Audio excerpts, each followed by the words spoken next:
Saya katakan pada ibu saya, bahkan Allah akan turunkan saat di dunia.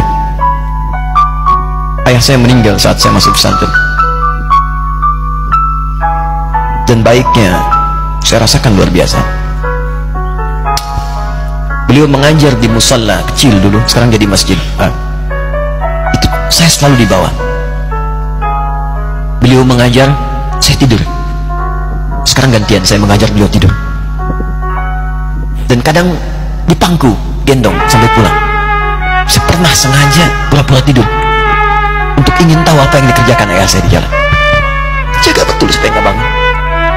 Begitu saya disimpan di kasur dan bangun, diajak bercanda. Saya mau masuk pesantren, beliau nggak sempat ngantar. Saya bertemu, beliau menangis, peluk saya, minta maaf gak bisa ngantar ke pesantren. Saya belum mengerti apapun saat itu. Saya bertekad, insya Allah saya belajar dengan sungguh-sungguh. Sepekan 2 pekan saya dapat panggilan pulang. Saya tanya pada kakak saya yang ikut, sekarang ada di sini, di mana ayah? Beliau nggak jawab. Sampai di Bandung, paman saya, sekarang saya ke MUI Jawa Barat, langsung menyampaikan, nampaknya nggak akan terkejar sampai sana, mungkin sudah dimakamkan. Saya ngerti, paham saat itu bahwa beliau telah wafat. Saya pulang. Maghrib saya sampai, saya dapati ibu di ruangan tengah. Saya datangi, saya menahan tangis, tidak menangis sedikit pun, untuk membahagiakan ibu saya. Saya datang, saya peluk, saya temani tidurnya. Itu pertemuan saya dengan ayah saya terakhir di mimpi. Saya bermimpi mulia, saya pakai kemeja, tersenyum, menadahi saya. Sudah. Besoknya saya cari ke kamar, ternyata Allahu Akbar, apa yang selama ini saya pelajari di pesantren, kitabnya sudah ada di kamar semua, sudah disiapkan. Saya menangis saat itu. Saya bawa mushaf. Jadi bapak saya, ayah saya, itu bajunya pun saat wafat dibagikan kepada sahabat-sahabatnya. Bajunya, kitab-kitab ini dibagikan. Ibu saya menunjukkan kemudian ada jam yang nanti nak pakai. Saya bilang, simpanlah. Saya bawa mushaf.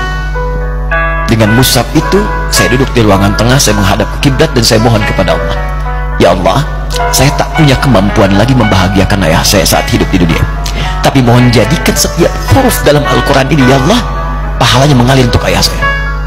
Begitu saya bacakan saat itu, tak bisa saya berhenti, dan tiba-tiba langsung masuk ayatnya, artinya, posisinya, nomornya, gak pernah berhenti, masuk.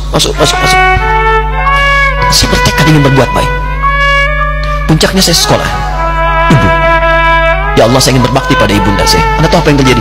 Demi Allah saya katakan, ketika Anda bersama ibu saya, Bu, Pak, itu krisis 97 Pak. Waktu krisis saya masuk pesantren, saya diberikan sempurna bekal seperti anak-anak lain.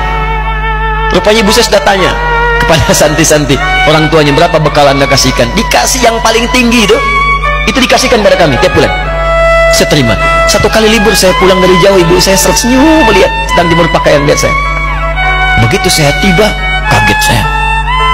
Kok pakaian ibu saya, pakaiannya nggak cocok dipakai gitu. Ini bukan pakaian ibu saya, kayak kain pel lah kalau sekarang.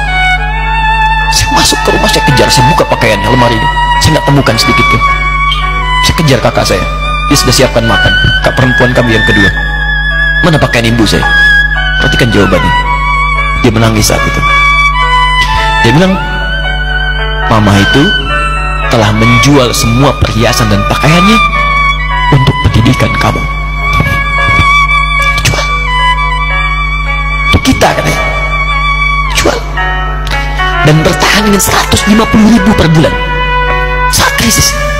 Jadi rupanya ibu saya itu makan nasi sehari cuma sekali. Beliau mengajar. Di berangkat sekolah itu cuma makan pisang, minum kopi, makan nasinya malam. Saya bilang, ya Allah, saya akan ganti baju ibu saya dengan kain ihram dan saya gandeng tangannya di Masjidil Haram.